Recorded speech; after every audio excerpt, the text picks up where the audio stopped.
Wild cormorants are found throughout the world and admired for their remarkable skills in fishing and navigation.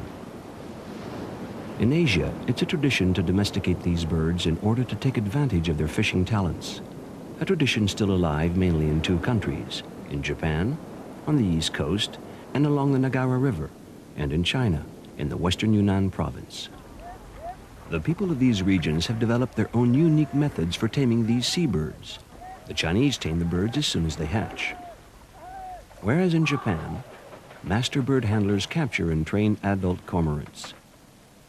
These cormorant masters used to be honored at the imperial court and still enjoy a prestigious reputation today, such as our hero, Matao Sugiyama, now 70 years old.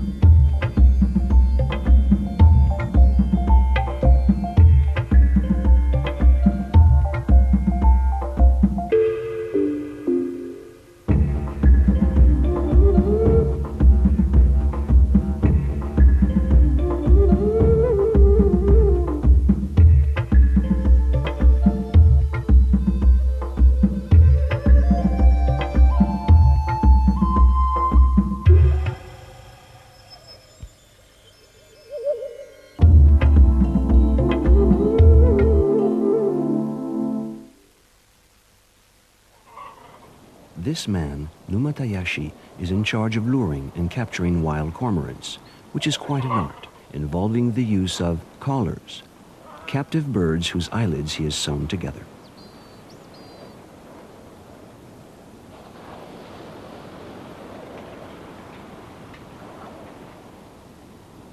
Capturing wild cormorants is only authorized during two short periods, in the spring and in the autumn, when the great seabirds pass along the Japanese coast. Numa Tayashi then spends his time going back and forth between his observation post on top of the cliff and his hunting grounds amongst these rocks along the shore. A new caller is brought to join the group. Like the others, the newcomer will be fastened to a rock. Occasionally, wild cormorants need to break their long flight and rest.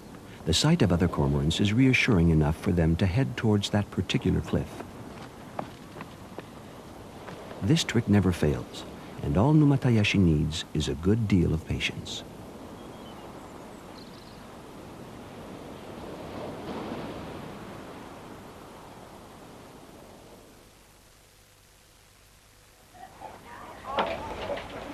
Master Sugiyama lives in town.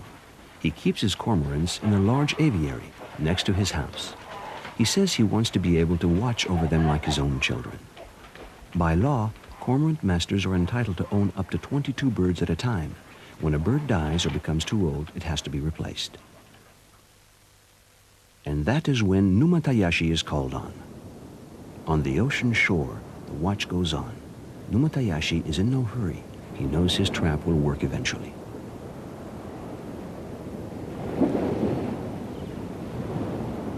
A wild cormorant has landed. There's not a minute to lose.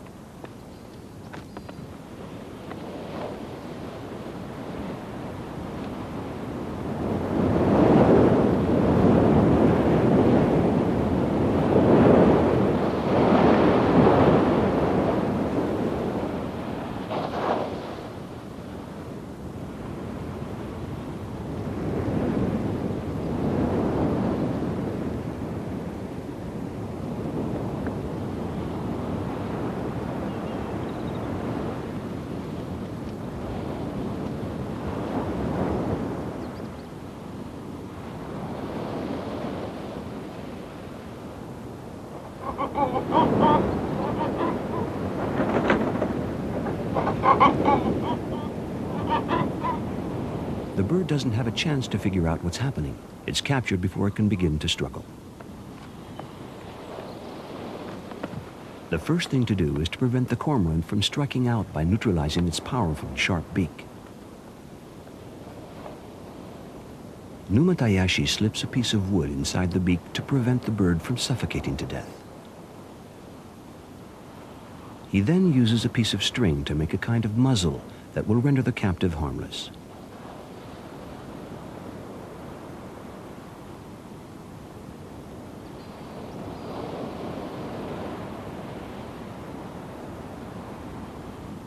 Placed inside a large wicker basket, the bird will travel on the train to Nagaragawa Station, where Master Sugiyama is eagerly waiting to take possession of it.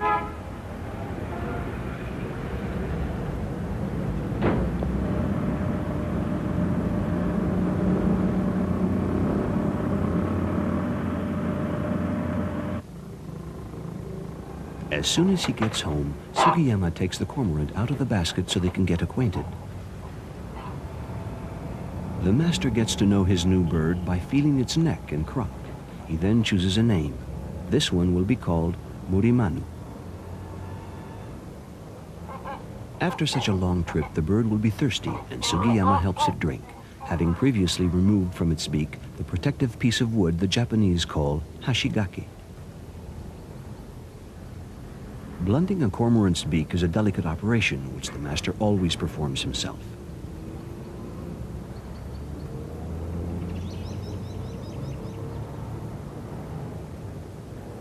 Sugiyama also cuts 7 or 8 feathers off each wing as a precaution to prevent the bird from escaping. If it tried to fly, the cormorant would soon lose its balance.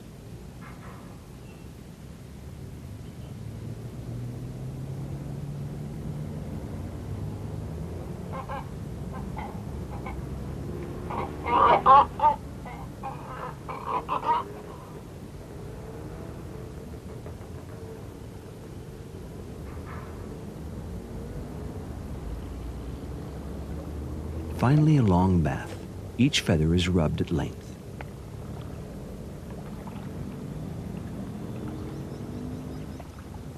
After the bath, the bird that has eaten nothing since its capture is given a copious meal, fish of course. Then the hashigaki would be put back in place and the beak tied up again. Everything is now ready for the first training session.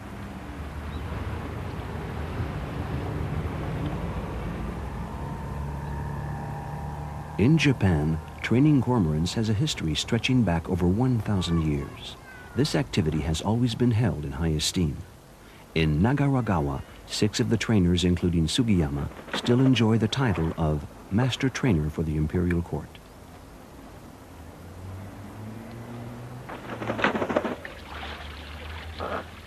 A first dive at the end of a tether.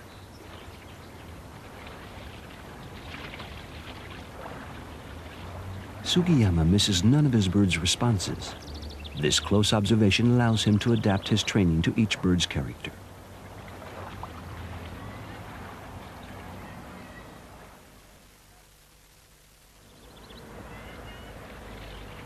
A week has elapsed since the first training session. The cormorant has become a lot more docile. The tether has been loosened. The bird has stopped struggling and this time has climbed back on the key of its own accord, responding to a slight pull on the cord by his master. After each training session, Sugiyama spends a long time in silence with his birds.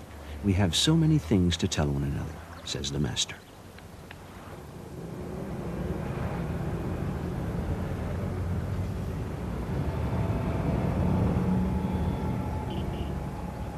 A few weeks later, Sugiyama decides it's time for Murimanu to take its first true fishing lesson. The master's 2 grandchildren are coming along to watch and learn. Sugiyama himself started going fishing with his father when he was 4.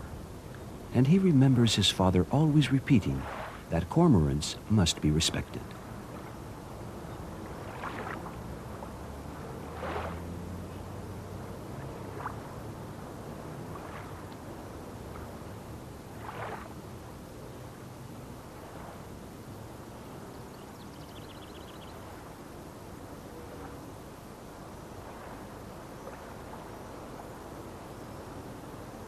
The birds are going to be released, but not before they've been harnessed.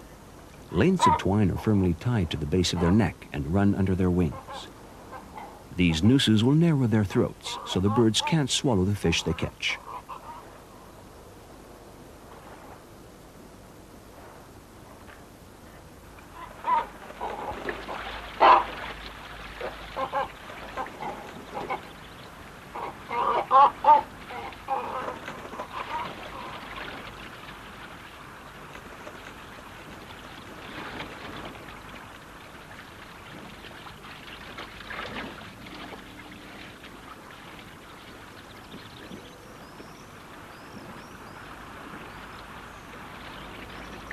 The fishing season is still closed, so Sugiyama has brought his own fish.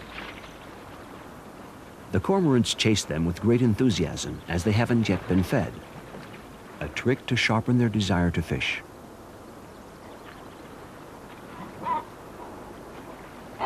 The poor birds don't know that it's all a pretense and that they're going to have to regurgitate their prey.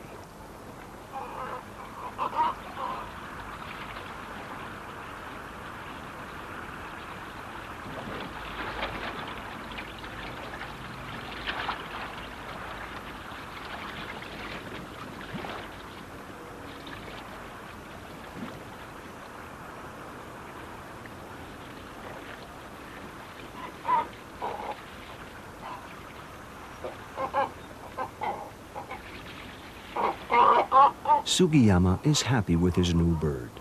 The training is going well. He has in fact bought this bird to replace Kikumanu, the oldest of the group, a bird the Japanese call the protector. Kikumanu is too old and Sugiyama has decided to part with him. Cormorant and fisherman have been working together for almost 25 years. It's a tough decision, and the separation will also be cruel for the bird. By moving its wings, Kikumanu appears to be saying, "Look, I'm still nimble, I can still fish." Sugiyama has hesitated for a long time, but he can't delay any longer. The fishing season will open soon, and everything must be in order. He has placed Kikumanu in the usual travel basket, and has asked one of his assistants to take them to the mouth of the Nagara River, near a muster point for wild cormorants. As they reach Reed Island, he dismisses the boy. He wants to be on his own when he releases his old friend. A last stroke of Kikumanu's neck and a final farewell. Go back to the wild. I know you'll find your place.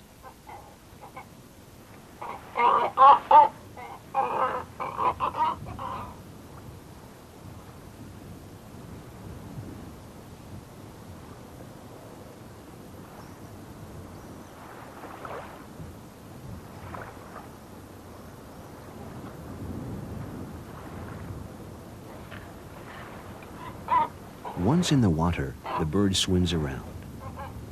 It doesn't look like it wants to take flight, although Sugiyama has allowed enough time for its feathers to grow back.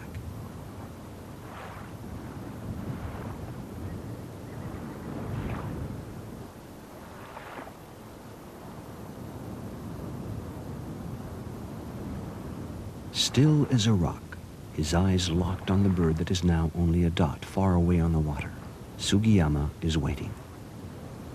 He will not stir until he has seen it fly away.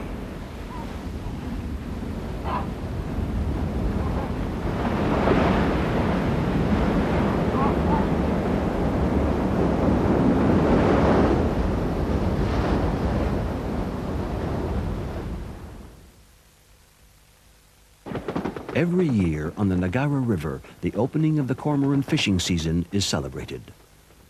The art of cormorant fishing hasn't changed for centuries.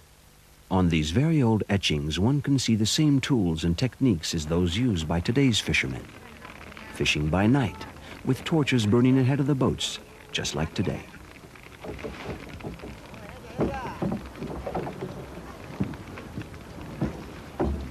And the same gestures to direct and encourage the cormorants.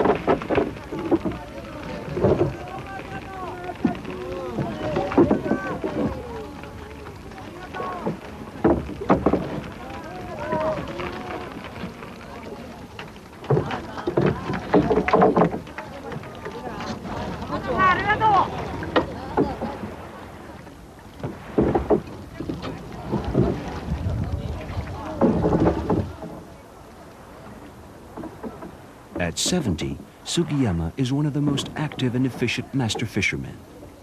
A short command or a slight pull on the cord is enough for his intentions to be fully understood. He's like a conductor, masterfully directing 12 musicians at a time.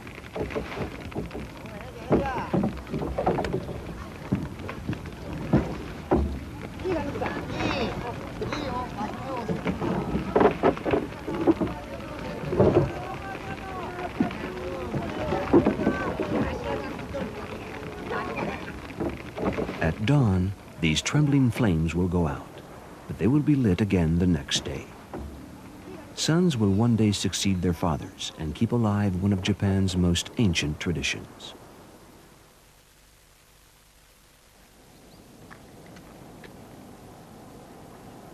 A different land, another culture. We're now in China, in the Yunnan province on the shores of Lake Erhe. Here, the cormorants are completely free. They stay with their master of their own free will. Long before Konrad Lorenz invented the term, Chinese trainers were applying the principles of imprinting. A master takes the fledglings away from their mother as soon as they hatch and looks after them in her place. Indeed, the young birds see him as their mother and remain bound to him for their entire life.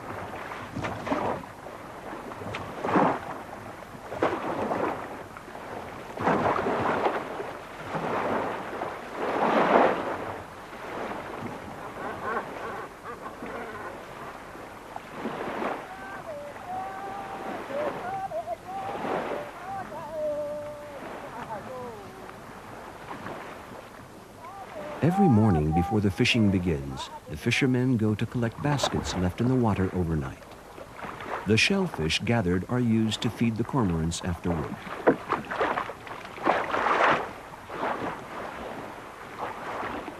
Cracking the shellfish open is a chore left to the women and children. Even the very young take part in this activity.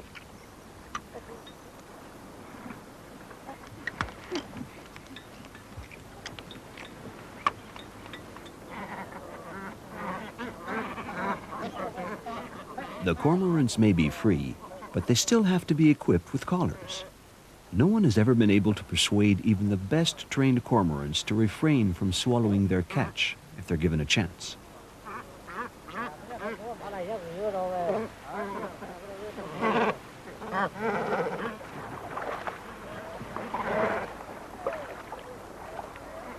This lively squad is the new generation. At just over 3 months old, they've reached their adult size.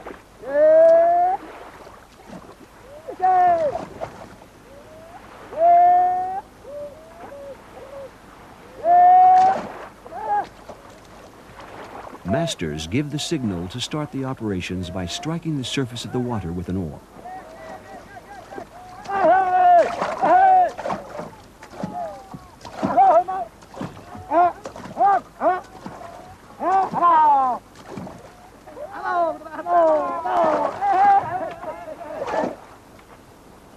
To make the birds climb back on board, it's enough to imitate their call or to tap on the side of the boat.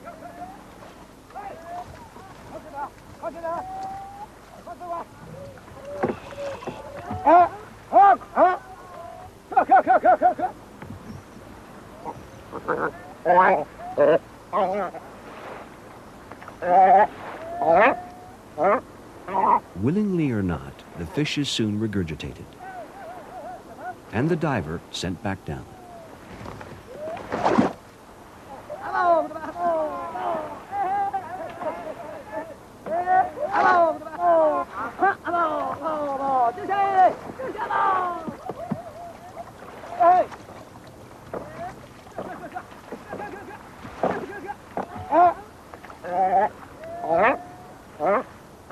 A treat once in a while helps to keep the troop motivated.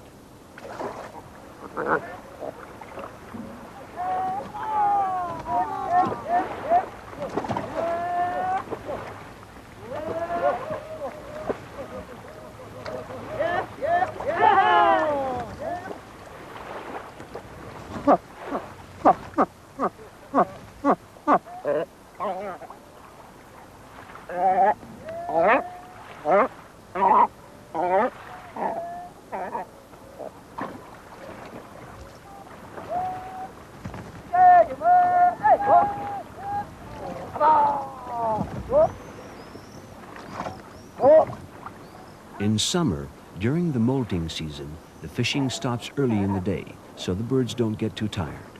And the catch is less abundant, around 15 pounds of fish a day. But during the high season, from February to April, one team like this one can catch up to 50 or 60 pounds of fish a day.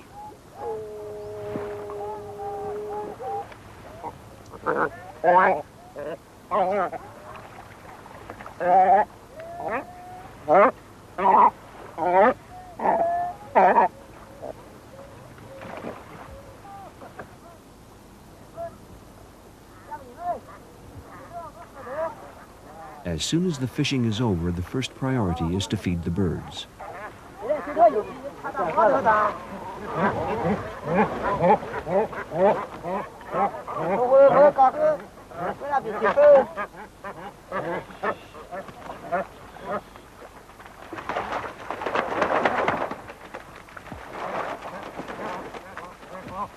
The birds are now at leisure to let their feathers dry.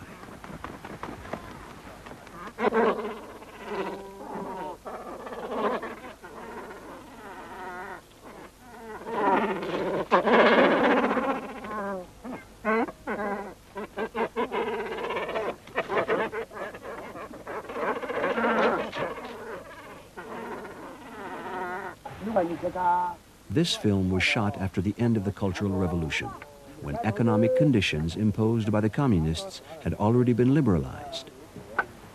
Catches were divided in two. 40% went to the commune and the rest to the fishermen, who were allowed to sell it on the open market. Our journey ends with a surprising conclusion. Cormorant fishing, a traditional technique found both in China and in Japan, has in fact evolved into two entirely different ways of life.